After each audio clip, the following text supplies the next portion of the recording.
If you live in the East End, drive into town, take the trolley 2 stops for 25 cents or 50 cents. And if you don't take your private car, it's because you got a, what is it, DUI, or you are too old to use. So if we could possibly all use the trolley once a week, and Mr. Bennett is here, who serves on me on VCTC, the more numbers we have using it, give the darn 50 cents and ride it 1 stop.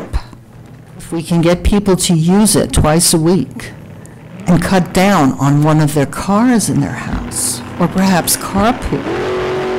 You see, right now, if you have a Medicare card, which I have, you can pay nothing. That's absurd. It's charity. It's only 50 cents. It's a bargain. I would love to have a bus on Ojai, 12 van or whatever, that goes east, you know, out to the East End and comes back on Grand Avenue and just keeps going around. And maybe you could use a cell phone to call it. Okay, but it would cost $3 a ride, $4 a ride, if we were to get away from federal and state funding. And we may eventually get. My question is, we're going to be taking a couple of trolleys out of service. Yes. What are we going to do with those trolleys? And what in the world are we going to do with these trolleys that are across the way here that look like they're being used as planter boxes? Those are all due to be surplused and sold. We just haven't had the staff time to put towards doing that. And do you have any idea what type of value they would have, and would that then be general fund money, or would that be specifically put towards the trolley? If we sell them because they were purchased with federal dollars, any money we get for them has to go back into the transit system. Okay. Sale price, probably, I wouldn't guess we'd get more than a couple of $1,000s a piece for them. They're not in high demand. Or planter boxes. Yeah, or planter boxes. I mean, it's wonderful if we can use this stimulus money. Sherry and Kate, this came up in front of the council quite some time ago. I know Betsy Clapp and Paul Blatz were not on the council at that time.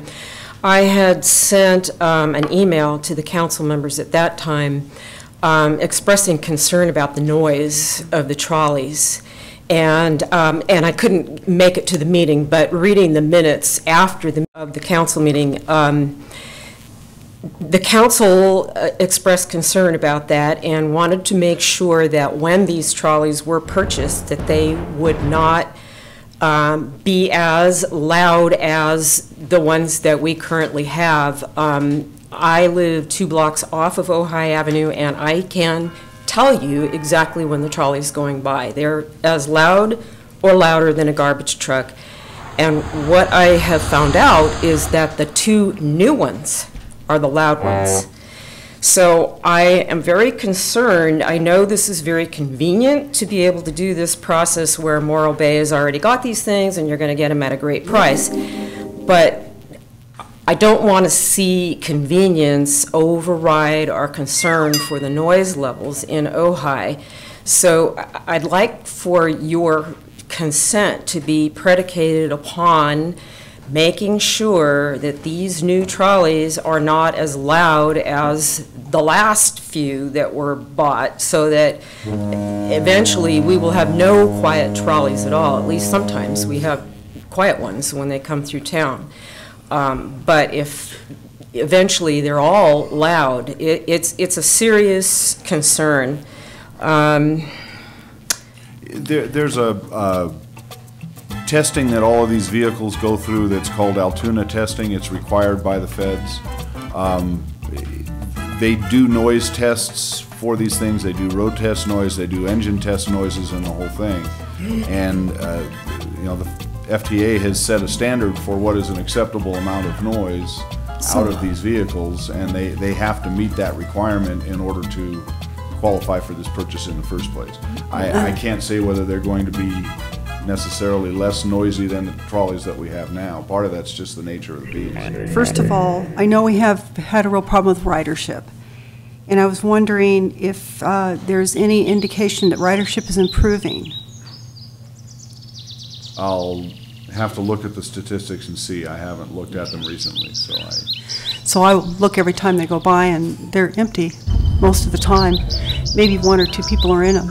Yeah, there's times when there's only 1 or 2 riders on them, but there's other times when we've got 40 or 50 people on them. And That's why I was wondering with the fare box, whether it had increased, yeah, it tends to spike up when school starts, just because they stopped. just naturally. So yeah. we've taken over the burden of transferring the students. And we've actually seen an increase in the high school riders, particularly in the afternoon. The school district still provides some transportation to school in the morning. They obviously put their priority on getting people to school, and then how they get home is their own problem. The reason I'm asking these questions is because we are subsidizing the trolley from the general fund at this point, and we are, in an economic lean time. So I'm not against the trolley or transportation. I'm trying to come up with maybe some ideas of way we can continue this and spend the money efficiently so that we can still serve the public, but also be prudent and reasonable and realistic about how we do it. So I want to make that clear. A few months ago, we started a Promote the Trolley Marketing Committee, which I think we granted $4,000 to do that.